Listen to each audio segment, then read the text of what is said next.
If you have always wanted to play an intelligent fighter in D&D, one who favors brains over brawn, and does a ton of damage in combat, not because they're the fastest or the strongest, but because they're the smartest, then you are going to enjoy this video. Welcome to D4.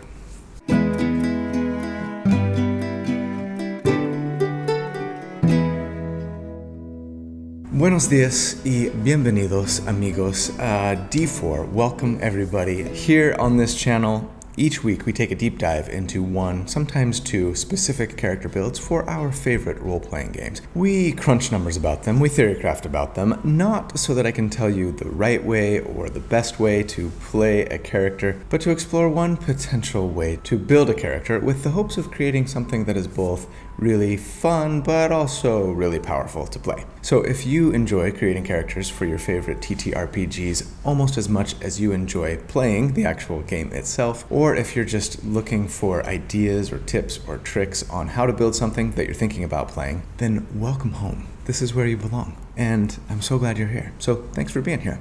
My name is Colby. Really quick, if you would be interested in getting a cheat sheet, a written step-by-step guide to help you recreate this character yourself without having to take notes or go back and rewatch the video, or if you're just looking for a great way to lend some additional support to me and to the channel because you like what you see, then I would appreciate it if you would consider joining the channel as a member. There's a little button down there that says join.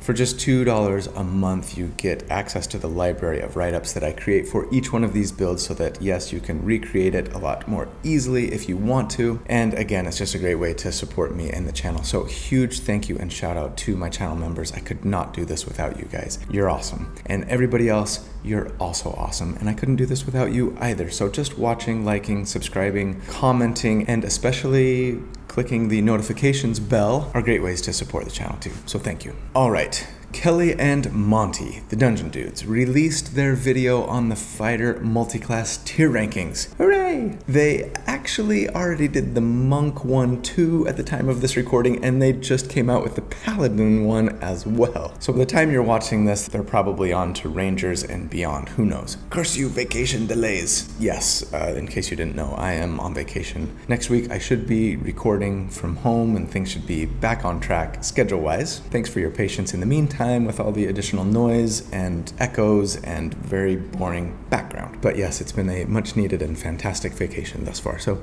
thank you for those of you who have been asking and well-wishers. Anyway, to be honest, I was a little nervous about having to do a mostly fighter video. Not because I don't like or make good use of fighters. I mean, I'm pretty sure that if you took a look at every one of my builds to date, you'd find that I use fighters in more builds than any other class. There's just so much that you get from 1 or 2 or maybe 3 levels of fighter. From easy armor, weapon, and saving throw proficiency to fighting styles, really great subclass options to benefit almost any build, and of course, action surge. Yeah, Monty was absolutely spot on when he said, I think the fighter is the bacon of D&D classes. Because most things are made better by adding bacon. Yes.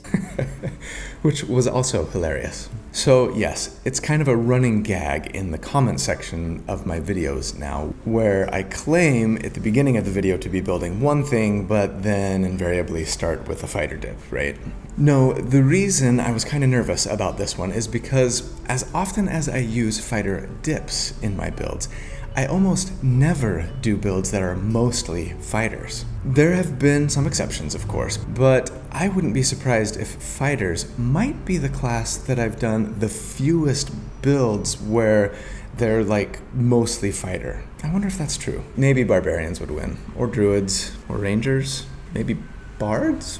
Anyone want to figure that out for us? I need to hire my son to do like a big table of contents / index thing for me. Anyway, so yes, why would that be the case? Why do I do so few builds that are mostly fighter? It's not that they scale poorly. Arguably, the fighter feature at level 11, the extra attack, is better than any level 11 feature on any other martial class. No, the reason I think is simple. Fighters are boring.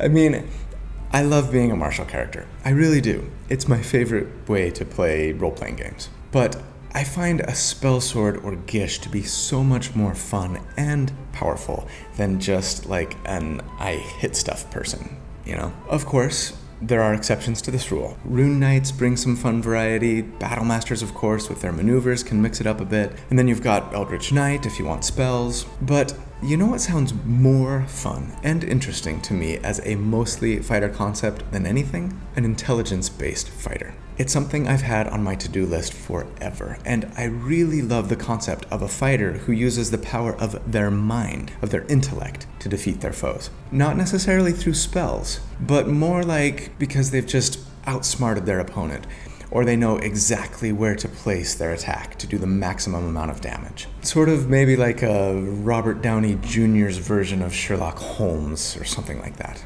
And if we're going to make an intelligence-based fighter, well, that can only mean one thing, right? An Artificer dip. Now, I was really hesitant to go this route because I just did an Artificer dip on my last character build so that I could attack with intelligence, but the more combos I thought about for mostly fighter characters, the more I just kept coming back to this concept. It felt so fun and cool and unique and interesting that I decided to just bite the bullet and do 2 Artificer dip characters in a row. Sorry for that little lack of variety, but rest assured, though both this and last video's Blade Singer were both martial characters, how they play out is going to be very, very different. That one was more spell and control focused, attacking from melee, though with reach. This one is going to pump out a ton of damage, a lot more consistently, as well as be super tanky and do it all from range. Of course we are, because we are a genius, and only a great fool would put themselves closer to danger than absolutely necessary, right? But you've also bested my Spaniard, which means you must have studied, and in studying you would have learned that man is mortal. So you would have put the danger as far from yourself as possible so I can clearly not choose the wine in front of me. It's been a minute since I've had a good Princess Bride reference. So that is the end of my preamble. I proudly present D&D build number 141, Mind Over Matter.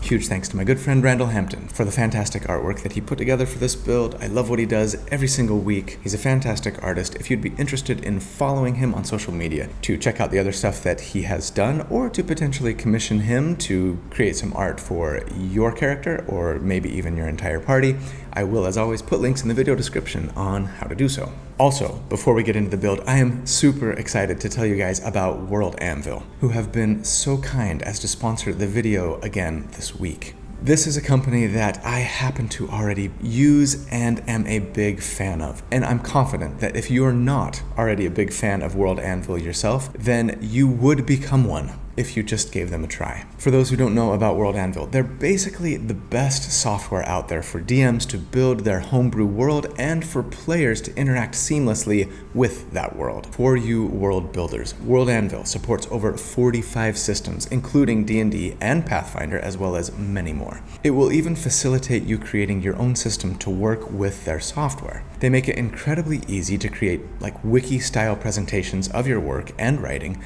so you can keep track of everything you build. They also have a fantastic interactive map builder that you can customize, and even chronicles that combine timelines with those maps so you can plot and keep track of what happened where and when in your world, whether before your campaign started or during. Presenting information to your players with World Anvil has never been easier. And yes, speaking of players, World Anvil is for you too, not just DMs. Not only will it make it easier than ever to access everything that your GM wants you to know about their world and campaign, but you can even build your character right from within World Anvil's site, regardless of the setting that your game is taking place in. It lets you keep track of HP, spell slots, inventory, and even has a user-friendly system for backstory creation, journal entries, and even session note-taking. Recently, World Anvil has added what they're calling the Alchemist's Council. Members who subscribe to World Anvil at the Grandmaster and Sage levels are made part of this council, and thereby get access to all the juicy stuff that World Anvil is building and testing before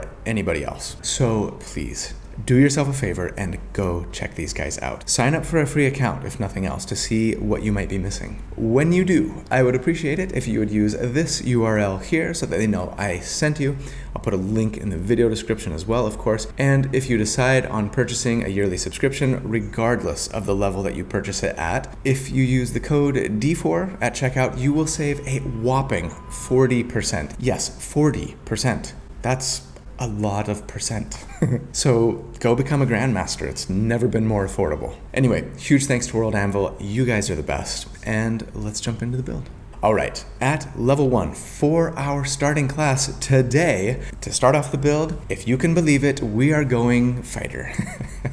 I should have started Artificer just to mess with you guys. But no, as a character who's focused on sustained damage like we will be, it's hard to imagine not beelining for Fighter 5 to get extra attack. And even though that means delaying our ability to attack with intelligence for a bit, it'll be okay. We'll have a respectable dexterity to get us through those first few levels, so it won't be too painful. So yes, when we first meet our champion, I think they're probably like someone who went to the military academy thanks to their parent or grandparents' connections. Maybe their mom was a war hero or a famous general and like got us into officer training school through her connections, even though we didn't necessarily have a ton of athletic prowess per se. We did, however, show a keen mind and healthy grasp of strategy and an ability to problem solve and think our way out of a tight spot. And so we're not necessarily, I don't think, like a reluctant military brat. In fact, we might even overestimate ourselves a little above the unwashed masses and grunts that we're put in charge of. As for our race, no variant human or custom lineage this week, but we will go with my other old standby, the half-elf. This is primarily for access to elven accuracy later, yes, but I am in love with getting 4 stat bonuses too. As for the sub-race option here, which came to us from the Sword Coast's Adventurer's Guide, right? Sometimes people are like, you don't get sub-race options with half-elf. You do if you have access to Skag. I am definitely going to take high half-elf this time. If we were going to have a better charisma, I'd want to go drow for the spells, but the spell DC for those spells that half-elf drows get is charisma based, and we're going to be dumping charisma, so it's not going to do us much good. But also, high elf, half-elf works really well for this character conceptually, I think, since high elves can often be a little high and mighty, right? Kind of snooty. That's definitely something that this character inherited, I think, from their elven parent. Plus, we can get a free cantrip, which is nice and potentially useful. I think I'd totally take Message, both for nice utility purposes and also for some foreshadowing for things to come. Spoiler alert. As for our starting ability scores, I assume we're going point by as always and suggest doing a 15 intelligence, taking our +2 there, a 15 dexterity and a +1 there, and then a 15 constitution and a +1 there. And I love having a 16 in our 3 most important ability scores right out the gate, though admittedly dumping wisdom makes me cringe a bit. This will ensure that we're very effective mechanically throughout our career. As for starting equipment, I'm gonna suggest that we go the gold buy route as usual and say we need to get some scale mail, and for now, a heavy crossbow. Yes, we're going to be a crossbow user here, and we might as well go with a heavy crossbow at the beginning since we don't have extra attack yet to care about the 1-shot per turn stuff, nor the crossbow expert feat to make use of a weaponized bonus action. Right, so as a fighter 1 then, we get second wind first of all that lets us heal ourselves for a d10 plus our fighter level once per short rest with a bonus action, and that's a really great heal early on, and since we are mostly going to be a fighter with this build, this ability will actually scale fairly nicely throughout our career. But then we're going to get a fighting style, and yes, of course, we're going to take the most powerful fighting style of them all, archery. This gives us a +2 to hit with ranged weapons, making us incredibly accurate with a +7 to hit right at level 1. Big Brain has learned the importance of putting the crossbow bolt right there. So, at level 2, we get Action Surge, yes, which is probably the thing I'm most often dipping into fighter for, right? Once per short rest, we now get 2 actions instead of 1 on our turn. Incredibly powerful, especially for burst damage purposes, but we will make good use of it to help us set up our rotation, keeping us from having to worry about needing a setup round before we start pumping out really solid sustained damage, at least for 1 combat encounter per short rest. And if you're like most D&D tables who tend to get a short rest every fight or 2, that means we should have this available for most fights, which is wonderful. At level 3, fighters get their fighter subclass, their martial archetype. And what do you think I'm taking? You probably thought I was going Eldritch Knight, didn't you? Well, you're wrong. We're going Psy Warrior, baby. So yes, I do think Eldritch Knight would make a fine pick here. Spells are always valuable on any character, and even though Eldritch Knights are only like a third caster with super slow spell progression, coupling them with Artificer would speed that up a smidge, and I do think that they would pair nicely. But I think Psy Warrior is better here. Plus, I think Psy Warriors are just way cooler and more unique. Personal preference. And I've been wanting to build an intelligence-based Psy Warrior since the subclass was first released with Tasha's over 2 years ago. Here's my chance to finally get to do that. So yes, it turns out that our hero's big brain is doing more than just outthinking their opponents. We've somehow tapped into the metaphysical here. Not the arcane necessarily, but psionics. Maybe we were just born with this innate gift, but I like to think that we might have come across something in our studies. Maybe we were trying to learn more about this ability to speak to others with our mind that we've developed if we took that message cantrip. And we've learned that there's even more we could be doing with our mental capacities. We could tap into the ability to control and empower through our mind. And the idea so intrigued us, we who value intellect above all, that we've been learning about this power, training our mind to tap into this power until at this point here, we finally had some sort of breakthrough and we've begun to be able to harness our mental prowess in new and interesting ways. So, as a Psy Warrior then, we get Psionic Power. This tells us that we have Psionic Energy dice. We get 2 times our proficiency bonus per day in these Psionic Energy dice, and we can use them to fuel 3 new powers. Similar kind of to the Battlemaster superiority dice and maneuvers, right? The dice are d6s for now, but they will scale, and once per short rest, we can regain 1 spent psionic energy die as a bonus action. So that lets us stretch our dice pool just a little bit. As for those powers, they are first up, Protective Field. I tried to make good use of this in my ranged tank build that I did a few months ago, as it lets us reduce damage taken by us or an ally within 30 feet of us by using our reaction and a psionic energy die, reducing the damage by the amount that we roll plus our intelligence modifier, which actually does a lot more for us than it did for that build. Very nice defensive or support feature. Telekinetic movement is pretty cool and fun. It lets us use our action to move an object or willing creature by 30 feet, so long as they are large or smaller. That's some pretty strong force ability you got there, Luke. We start off like being able to move that X-Wing out of the swamp right away. Okay, fine, an X-Wing would probably be like huge or maybe gargantuan, but we could totally pull like a speeder out of the swamp if we got one of those stuck. We can do this once per short rest without spending a die, which is neat, and then we could do it more often by spending our dice. But the most important feature for this build is going to be Psionic Strike. It simply lets us add a die plus our intelligence modifier in damage once on a turn when we hit an enemy with a weapon attack. So it's sort of like a mini smite, but happily it can work on any weapon attack, not just a melee attack like Divine Smite, right? So yes, we're now expelling that crossbow bolt with extra force and speed, all with the power of our mind.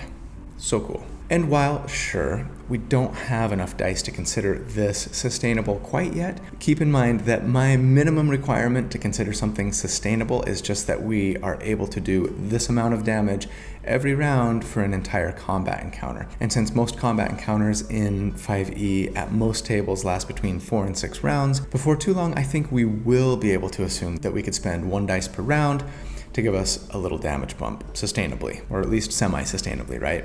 At level 5, we're gonna have 6 dice, so yeah.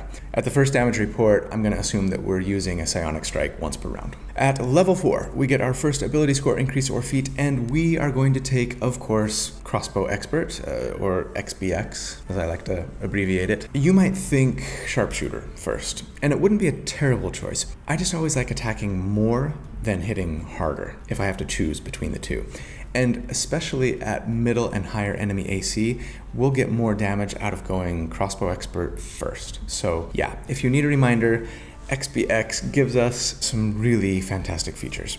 First, it lets us ignore the loading property of crossbows, so we can fire them more than once per turn, potentially. It makes it so that being within 5 feet of an enemy does not impose disadvantage for us on ranged attacks, and that's seriously huge. I can't tell you how often I've been playing a ranged character in 5e and had to figure out a way to deal with an enemy who gets all up in my business. That disadvantage really sucks. Finally, and most importantly with Crossbow Expert, when we take the attack action and make an attack with a one-handed weapon, we can fire a hand crossbow with a bonus action. And yeah, since hand crossbows are one-handed weapons, we can now shoot one twice in a single turn. So first of all, make sure you get a hand crossbow before getting to this point, right? And yeah, I'm thinking that our keen intellect has now realized that speed is maybe a little more important than power when it comes to ranged attacks. Perhaps we ourselves have even been working on designing a new kind of crossbow that's built for speed in this way.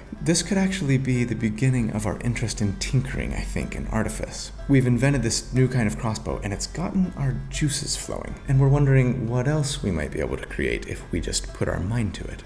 At level 5, we get extra attack, of course, which does wonders for us, letting us now make 3 hand crossbow attacks per turn. Also, our psionic energy die jumps up here from a d6 to a d8 for a nice little bump on our psionic strike, among other things. At level 6, as a fighter, we get another ability score increase or feat, and honestly, if we weren't going mostly fighter for this build, I don't think I would have gone half-elf. I just would have sadly given up on elven accuracy and known that if I wanted to have both sharpshooter and crossbow expert by my first damage report, I'd have to get a free feat at level 1, right? But glory be, we are a fighter and can get 2 feats by level 6, even if we're a half-elf. Hallelujah. So yes, we're taking sharpshooter here, of course, which is one of the most powerful feats in all of 5e, letting us first up ignore 1/2 and 3/4 cover when making ranged attacks against enemies, letting us also make ranged attacks from long range without disadvantage. So now we are the ultimate ranged attacker, right?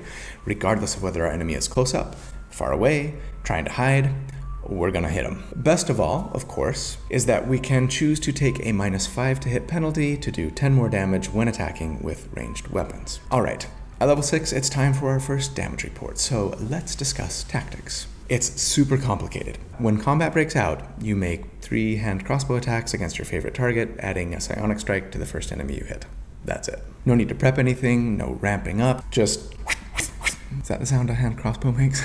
You would, of course, be making those attacks with sharpshooter turned on. Most of the time, anyway, I'll indicate in the spreadsheets in yellow, like I always do, at what AC you should turn it off, right? And not do the -5 to hit, +10 to damage. Assuming that we're doing all of that anyway, at this level, against an enemy with a 10 AC, we would on average do 43 damage per round. And against an enemy with a 15 armor class, it would be 29 DPR. And compared to other sustained DPR builds that I've done to date, that's solid, if not breathtaking. Great at lower ACs, of course, but it does fall off at a pretty steep rate as the enemy AC goes up thanks to sharpshooter and the fact that we have no consistent source of advantage, which we will be changing shortly. Still, we're not turning off sharpshooter until an enemy AC of 20 or higher, which is pretty great at this level, right? It's very rare that you're going to fight an AC of 20 at level 6. So we're doing really good things with our damage, and even have a little bit of utility and support or defensive capabilities to boot thanks to our psionic powers. Let's see where we go from here. So at level 7, our interest in design and creation that I think first started with our hand crossbow takes now the forefront of our thoughts and intentions. We've started to get curious about not only how best to improve on design, but maybe even see if we could infuse these mental powers into the things that we're creating. Whatever your reasons, yes, we are going to take some Artificer levels now. And so, as an Artificer 1, we get Magical Tinkering, first off, which lets us turn a tiny, mundane object into something that emits a sound, or an image, or a message, or even a smell, which can make for some good utility and some fun shenanigans. But then we also get Artificer Spells, which, again, I think of not as so much like harnessing the power of the arcane, especially for this character, if not for all Artificers, but more like here we're extending our psionic abilities in new and interesting ways. Perhaps at times with the help of the things that we're creating. Regardless, the 2 spells that I'd be sure to grab grab here would be Cure Wounds for some important in case of emergency healing. Ooh, we're healing with the power of our mind. That's got some fun, like, new age woo-woo vibe to it. Or maybe, like, force healing, right? This could be a Jedi-like character. That's fun.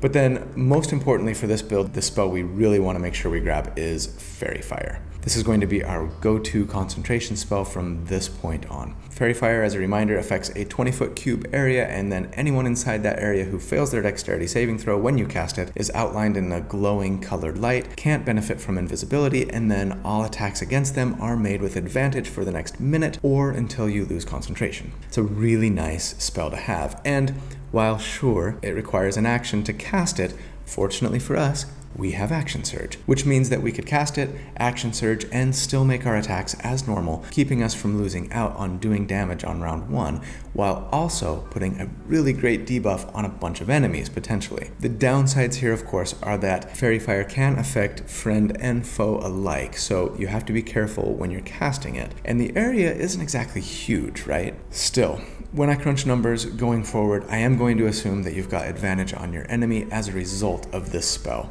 Knowing, of course, that they might make their saving throw and or the 2 or 3 enemies that you hit with it are all dead, but there might be a 4th or a 5th that you didn't get in the area of effect, right, and that you're now attacking. We assume best case scenario as always in the interest of exploring what's possible, while also, of course, ignoring any potential benefits you might be getting from party members, right? Like, say, someone casting Bless on you, etc. The limits of working in a vacuum. At level 8, we would be an Artificer 2, and that means we get the very fantastic Infuse item ability. This lets us infuse 2 non-magical items and make them magical. No item can hold any more than 1 infusion, and we can't put the same infusion on more than 1 item. I'm going to say that we take Mind Sharpener or Enhanced Defense to either improve our concentration or our AC, though as a Fighter 1, we do have proficiency in Constitution saves, so that might be less of a concern than it otherwise would be, right? So maybe we do Enhanced Defense instead, though of course we may have magical armor. Anyway, the best and most important infusion that we take here is, of course, Repeating Shot. This is just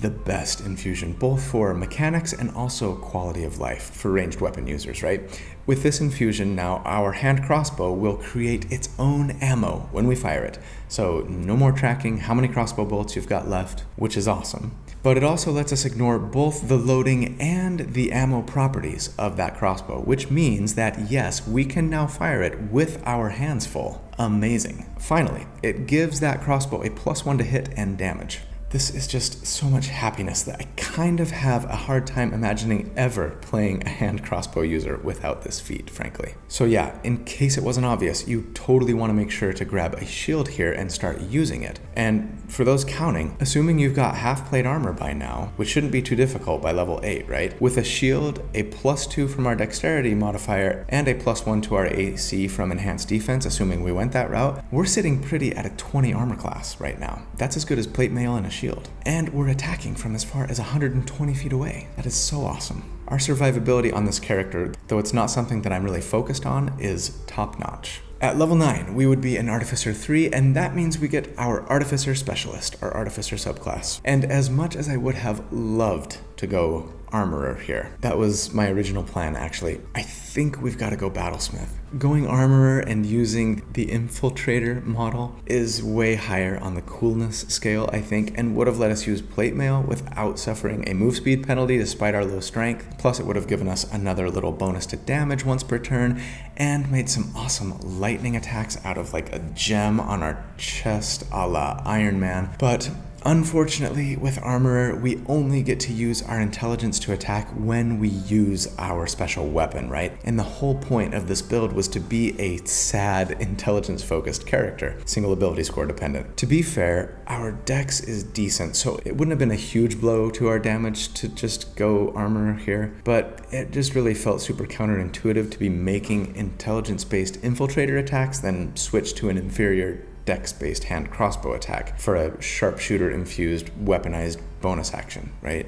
We just get a lot more consistent damage if all of our attacks are made with intelligence when we're bumping that above all else. And so yeah, that means for the subclass here, we're going Battlesmith. And frankly, the Battlesmith might make more sense for our character thematically anyway. So as a Battlesmith, first up we get additional spells, and that means Heroism, which is nice, but then Shield, which is jaw-droppingly sublime since we wouldn't have had access to it otherwise.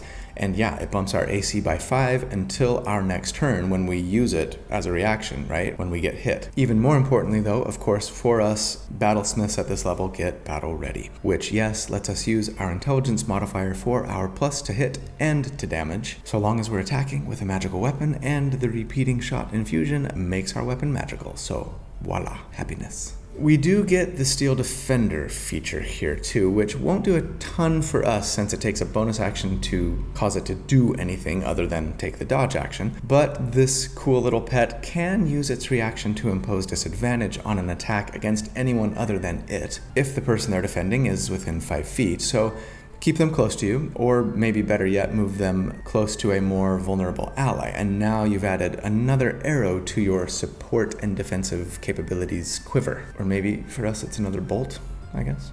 Anyway, at level 9, it's time for our next damage report. And since last check, we've made some really big improvements. We've got advantage on our attacks thanks to Fairy Fire, and we can now attack and damage with our intelligence. Though you may have noticed, of course, that our intelligence modifier is still the same as our dexterity modifier at a +3, so that's not that big of a deal for us at the moment, but that will change next level. We've also increased our hit and damage by 1 thanks to our infusion, as well as picked up some nice support and defensive capabilities to boot. And thus, against an enemy with an AC of 10 here at this level, we'd be doing 59 damage per round, and against a 16 armor class, it would be 48 DPR. And that's a nice increase since last check, especially at those middling and higher ACs, putting us kind of bottom of tier 1, top of tier 2 compared to other sustained DPR builds that I've done to date. And yes, in case you didn't know, check the video description to see links to those graphs and spreadsheets that I put together, right?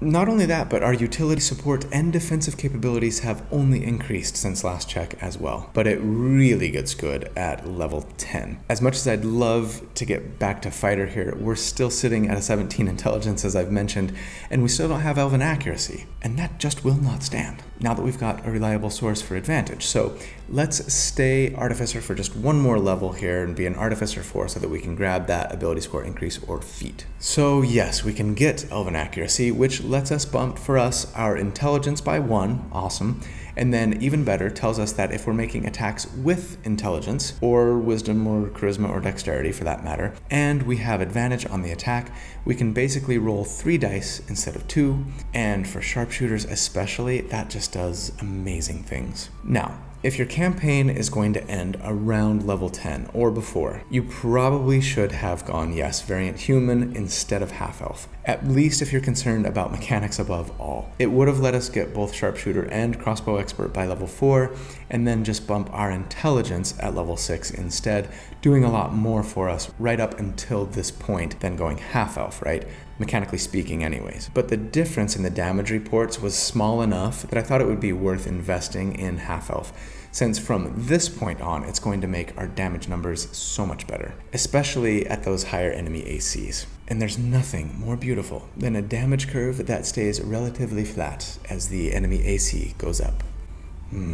Sexy. But at level 11, we've got to get back to fighter. This means that as a Psi Warrior, we get Telekinetic Adept, which, like the psionic power feature before it, is basically just more ways to use our psionic energy dice. This time, we get Psi-powered leap, which I love. It lets us use a bonus action to have a flying speed of twice our move speed. So maybe we should have gone Wood Elf, Half Elf instead to get 35 feet move speed, which would now be 70 feet flying speed. Worth considering. Now, the big kicker with this ability is that the fly speed only lasts until the end of our current turn, so it's not really flying. It's more like a big jump. To be fair, they do call it Psi-powered leap, so it's It's not particularly misleading. Anyway, we can use it once per short rest for free, and then more if we spend a die. We then also get telekinetic thrust, which is just so cool, and almost made me rethink my entire strategy for this character. With telekinetic thrust, when we deal damage with our psionic strike, we can force the enemy to make a strength save against our intelligence-based DC, or be either knocked prone or pushed 10 feet horizontally in any direction. Yeah, I thought about mixing this up with like a cloud of daggers or a moonbeam or something. Yeah, I thought about going melee instead of ranged and then knocking them prone to get advantage with this. In the end, I just think that the fighter artificer favoring intelligence that we are building is just stronger sticking with ranged and not dipping 3 levels into another caster class to get a spell like moonbeam or cloud of daggers. And unfortunately, second level artificer spells don't really have anything handy like that. When you get pushed into it, you take damage kind of spell, right? So I think we stick with what we've done. But finding a way to take better advantage of this ability would be awesome. That said, as is, pushing an enemy around is almost always useful in 5e combat. And I mean, you know what? Sure, attacks against enemies who are prone are made with advantage if the attack is made within 5 feet. It doesn't say melee attacks necessarily, right? Just that they be made within 5 feet. And while sure, normally ranged attacks within 5 feet of an enemy would be made with disadvantage, but we took the crossbow expert feat. And we have a 20 AC. So sure, knock yourself out. You killed the last target that had fairy fire on them, but there are still more enemies standing? No problem. Run up to your next target and fire on them point blank. Apply psionic strike and telekinetic thrust, and if they fail their save, your point blank telekinetically empowered shot hit them so hard that they're just on their back, and you can just keep shooting them while they're down, enjoying advantage. And you know, that lets me feel even better about assuming that we've got advantage on our attacks. At level 12, we would be a fighter 8, and that means another ability score increase or feat. And that means we get to bump our intelligence once again, taking it to the cap of 20. And that makes me feel all warm and fuzzy. At level 13, we would be a fighter 9, and that means we get Indomitable, which is probably my least favorite fighter feature in 5e, telling us that once per long rest, we can re-roll a failed saving throw. I'd for sure save this for when you make a really bad roll on a save that you're pretty likely to succeed at, as opposed to, say, a wisdom save that you failed that you're just likely to fail again, right? Unless it's a life or death situation, I guess. The version of this Indomitable that's currently proposed in the Unearthed Arcana for 1D&D is way better, but 5e's version is kind of a poo-poo stain. Anyway, at level 13, it is time for our next damage report. Since last check, we have bumped our intelligence twice to the cap of 20 and gained elven accuracy. We've picked up another potential way to get advantage too with telekinetic thrust, but the other gains that we've made have largely been utility or defensive based. And yeah, I really like where we're at. Against enemies with a 10 AC here, we would on average do 69 damage per round. Nice. And against enemies with a 17 AC, it would be 60 DPR. And while that is a nice increase since last check, it's actually put us more kind of in the bottom of tier 2 compared to other sustained DPR builds that I've done to date, since we just haven't increased quite as much as a lot of other builds that I've done. Still, it is super reliable, and most of the time we should be able to just jump into right on round 1. So it's super effective, as well as something that brings some really nice utility and support features with it to boot. At level 14, we would be a fighter 10, and that means we get Guarded Mind as a Psi Warrior, and this is a nice defensive feature. It gives us, first of all, resistance to psychic damage, naturally, but then also, if we're under a charmed or frightened condition, we can simply expend a psionic energy die and end that effect. This is pretty powerful, situationally at least, especially since it doesn't cost us our action to do so, meaning if we're under the effect of something like, say, Dominate Person, which normally prevent us from using our action, we could still use this ability to end the charmed or frightened condition on ourselves, right? Pretty nice. But level 15 is what we've really been salivating over all this time, because it means Fighter 11 and, yes, that vaunted third attack when we take the attack action. This is such a strong feature that I'm actually a little sad that we just didn't get to it sooner. I mean, It would have been nice to get there by the level 13 damage report, but we couldn't have done so and been able to make attacks with our intelligence. And that was just kind of sort of the whole point of the build. So here we are now making 4 attacks every single round, all with Sharpshooter's amazing plus 10 damage to each and every attack, with Elven Accuracy's potential triple advantage. We are the keenest crackshot in town. Don't forget that at this level, our psionic energy die goes from a D8 to a D10 now as well for a nice little bump. But level 16, I think at this point, the build kind of opens up for us. Sure, you could go Fighter 12 for another ability score increase or feat. I'd especially love to grab Resilient Wisdom for this build at that point, I think, to give us a better chance at making those important wisdom saving throws. But there's honestly not that much for us in more fighter levels otherwise, since we're never going to get to Fighter 20, right? The later Psi Warrior features are nice, especially the capstone one at Fighter 18, but we're not going to be able to get to those by the time I end this build at character level 17 either. So sure, if we're looking to stretch our damage just a smidge, how about a level in Rogue? It would give us Thieves' Cant, so we could interpret the cryptic messages that rogues write to one another, but also an additional skill proficiency and expertise to double our proficiency bonus in 2 skills of our choice. Some really nice utility there. Plus Sneak Attack, of course, giving us an extra D6 of damage once on a turn, so long as we're making the attack with a ranged or finesse weapon, check, and have advantage on the attack or are attacking an enemy within 5 feet of an ally, check. I like it. But then at level 17, this is the last level that I do for my builds, right? Rogue 2 isn't going to do a lot for us, so we might as well go back to Artificer 5, I say, to grab 2nd level Artificer spells, not to mention doubling our total spell slots, and honestly, this might have been something you'd want to do a while ago for that reason. But yeah, 2nd level Artificer spells would give us access to Aid for some nice healing and buffing, as well as Web, which is honestly a really strong control and debuff option all game long. I don't see Artificer 5 as a must-do, but I just really like the options and the extra spell slots that it gives us. But for our final damage report then, since last check, we have picked up that 3rd attack with our attack action, which is huge. We've seen a small bump to our psionic energy die, and we've added an extra D6 of damage once per turn from Sneak Attack. But beyond that, it's been a slew of utility, support, and defense options, and there's nothing wrong with that. And so, against an enemy with a 10 armor class here, we would on average do 94 damage per round, and against an enemy with an 18 AC, it would be 82 DPR. Not quite breaking that century mark, but getting ever so close. And again, these are just averages, right? So you will do over 100 damage per round fairly regularly. And again, not expending a ton of resources. We've got 12 psionic energy dice here, plus 1 more per short rest, right? That should get us through most rounds for most combat encounters at most tables. Unless, of course, you're using those psionic energy dice for other things, which you might be doing. Doesn't require a ton of setup, and brings a nice slew of utility and support features to keep things interesting in combat for us, right? Also, interestingly and powerfully, at this level, we never turn off our Sharpshooter feature.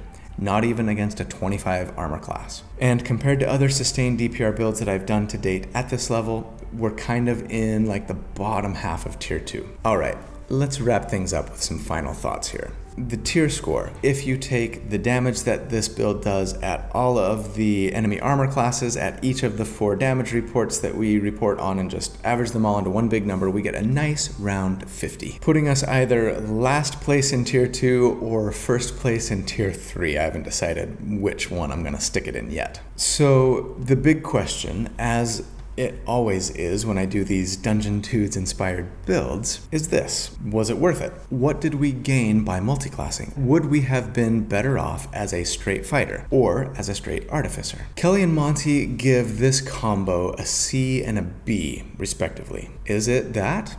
Is it better? Is it worse? I think the answer, of course, is, as always, it depends. Mostly, it depends on your measuring stick here. If our measuring stick is just straight sustainable damage, well, compared to a straight artificer, then yes, this build is for sure stronger. We get to Sharpshooter and Crossbow Expert sooner, we get a 3rd attack, we get the Archery Fighting style. All of these things the Artificer lacks, and their better spells and infusions wouldn't quite make up for it if we're just looking at sustainable damage per round. If we're comparing this build to just a straight fighter, then the question as to whether or not this build does more sustained damage per round depends on the level that we're looking at. At level 9, we're way better off for multi-classing, thanks to infusions and spells. At level 11, maybe not, because that's when, a straight fighter would have got the extra attack, right? But it depends on the enemy's armor class. At level 15, the multi-class option is definitely better again, compared to a straight fighter. But here's something that I found incredibly interesting.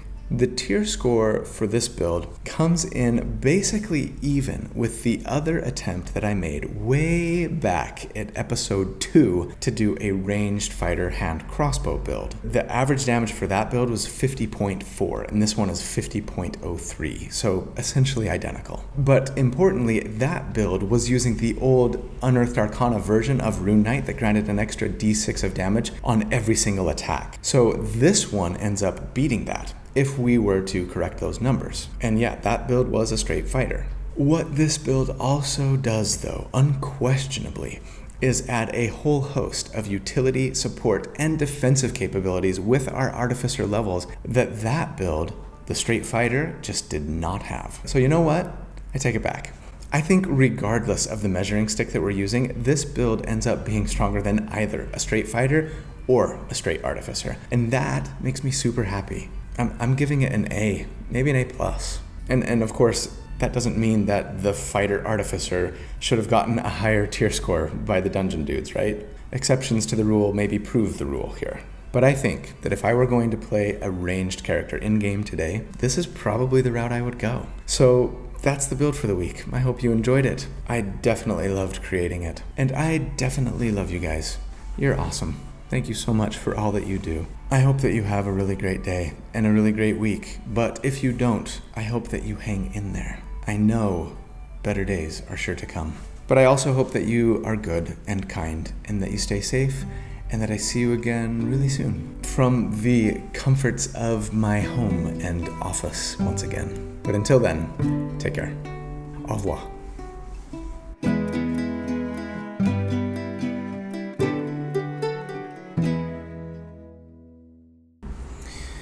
All right, the hair is just too much today.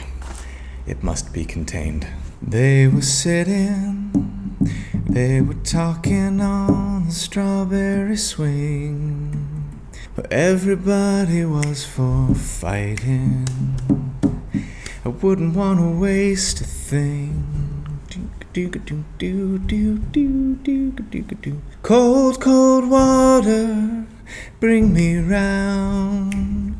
Now my feet won't touch the ground. Cold, cold water, what you say? And it's such a perfect day. It's such a perfect day. Such a good song. That might be the ultimate feel-good summertime song. Nice work, Coldplay. The video also is incredible. Hi. I have a sing. I don't care. But you've also bested my Spaniard. And in studying, you must have learned that man is mortal. So you would have put the danger as far from yourself as possible. As I can't do the lisp.